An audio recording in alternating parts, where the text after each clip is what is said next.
Sizinlə eyni dövrdə çalışan diplomatlardan dövlət katibi, xarici İşlər naziri, səfir vəzifəsinə yüksələnlər oldu.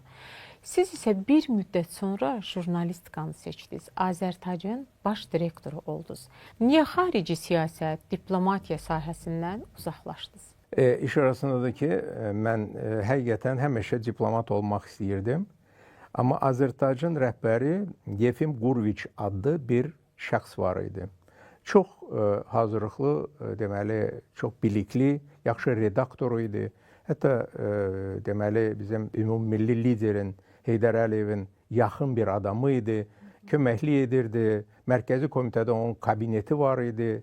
Bütün sənədlərə o baxırdı, ona tapşırılırdı və s. Və orada bir neçə Azərbaycanlı onun mavini vəzifəsində işləyən onunla yola getmirdi. Onun xəsiyyəti biraz ağır idi.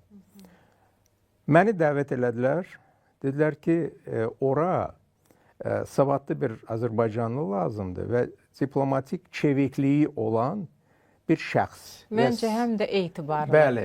Və siz də jurnalistika ilə də məşğulsunuz. Mən həqiqətən, deməli, o vaxt yazırdım. Yerli mətbuatda mənim yazılarım çıxırdı və s. Dedilər ki, bəs biz səni ora təyin etmək fikrindəyik. İndi təkidlə dedilər, mən imtina edə bilməzdim.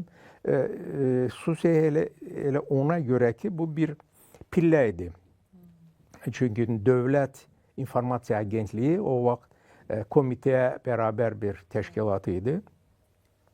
Və faktiki olaraq, deməli, nazir mavini səviyyəsində kimi idi.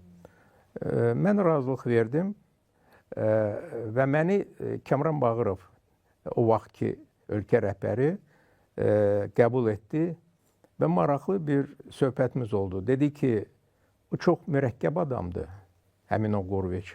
Sən ondan dil tapmalısan. Çünki əgər dil tapmasan, sənin də taleyin oradan gedən deməli, insanların taleyi gözləyir. Amma ondan öyrən, ondan ünsiyyətdə ol, ona köməkli et. Düşünərəm ki, sən bunu bacararsan. Elə mən kabinetdən çıxan kimi gördüm həmin o Gurviç dayanıb qəbul otağında və yaxınlaşdı mənə. Dedi ki, nə dedi sənə Kamran Bağırov?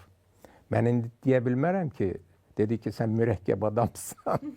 Dedim ki, Kamran Bağırov dedi ki, siz təcrübəli bir jurnalistsiniz, rəhbərsiz və mən sizlə deməli işləyərkən sizdən bir çox şeylər öyrənməliyəm və sizə kömək etməliyəm.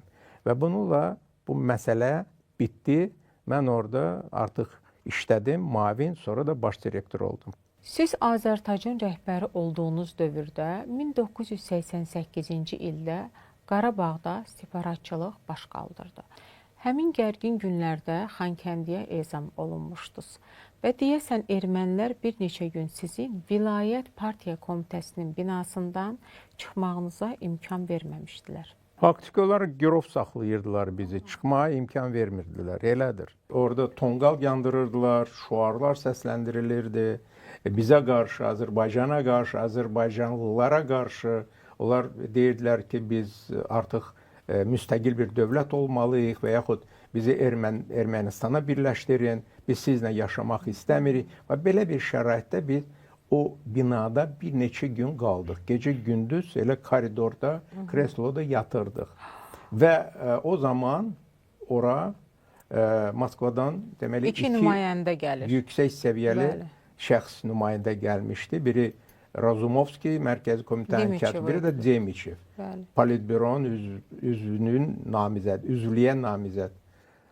Həmin axşam orada deməli bizə yol verdilər, koridor, dəhliz. Biz keçdik, orada bir akt zalı var idi, konferans zalı. Orada müşavirə keçirildi.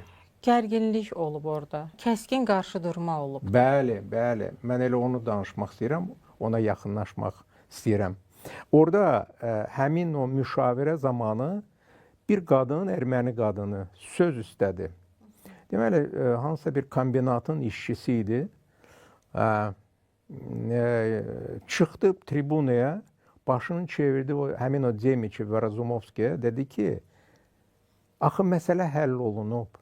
Biz Moskvada olanda bizi qəbul etdiniz və Qarbaçovun adından dediniz ki, sizin məsələniz həll olunub artıq. Siz artıq müstəqil bir qurum kimi fəaliyyət göstərəcəksiniz. Artıq buna qayıdış, başqa bir varianta qayıdış yoxdur. Siz indi niyə gəlmirsiniz? Nə məqsədlə gəlmirsiniz? Siz kimisə aldatmaq istəyirsiniz? Bunu mən heç vaxt yadımdan çıxartmaram. Hər ikisi, həmin o nümayəndələr başını aşağı salıb güya nəsə yazırdılar. Moskva nümayəndələri ermənilərə dəstəkmi verirdi? Belə çıxır.